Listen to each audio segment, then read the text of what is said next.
think I've seen a lot of dogs with behavioral problems, and I've always been like, oh, well, you know, the owner just doesn't give them enough exercise, or they're not doing enough training with them. And as all my friends can attest, like with both my previous dog and with Kodak, I was spending a lot of time and energy on training, exercise, and I felt like I was doing all the right things.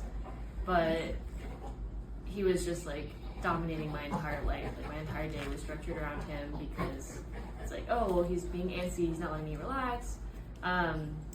There were times when I was almost like a little bit like fearful of him too, where he was playing very aggressively with me, especially. He would like latch onto my clothing and not let go, and he would like jump on me and like kind of bite me like pretty hard. One, like he wasn't great on a leash. He was pulling us everywhere, and especially like if there was any kind of other stimulus, like another dog or a person he wanted to say hi to, it was like, oh my god, dog, like I have to go to there.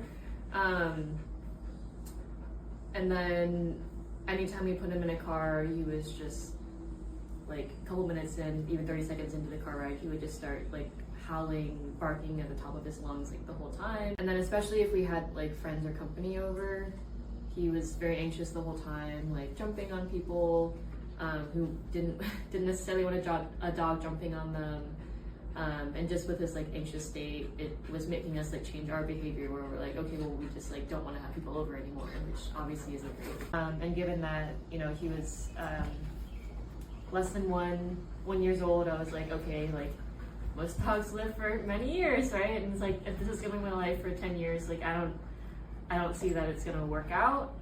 But I'm also someone who's like, you know, once I adopt an animal, they're part of my family. So, you know, I like returning him wasn't an option. So yeah, I was just seeking some more professional help. I definitely was unsure about like a board and train program, because I was like, I'm sure he's gonna be great for the dog trainer, and then he's gonna come back and just be like an absolute menace, and like, is the training gonna stick? Like, Kodak was in the program for 5 weeks, and that is not a short amount of time, but it's like, okay, I've been dealing with his antics for several months, like how quickly can that behavior change, and is that like a durable change? When I talked to Lydia initially, she had talked about like a communication system with the dog, and how you can then apply that system to just any kind of generic situation, versus like a lot of dog training is very situation aware. I wasn't familiar with the e-collar either. I love animals, and I don't think anyone wants to like inflict pain or discomfort on anyone.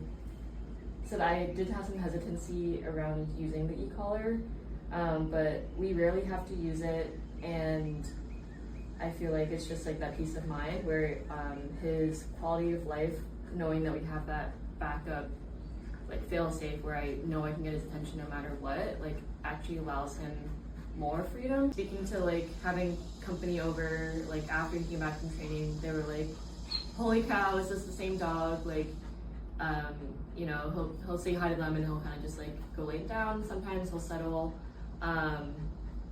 which, you know, like beyond my wildest dreams, did not think that was gonna happen.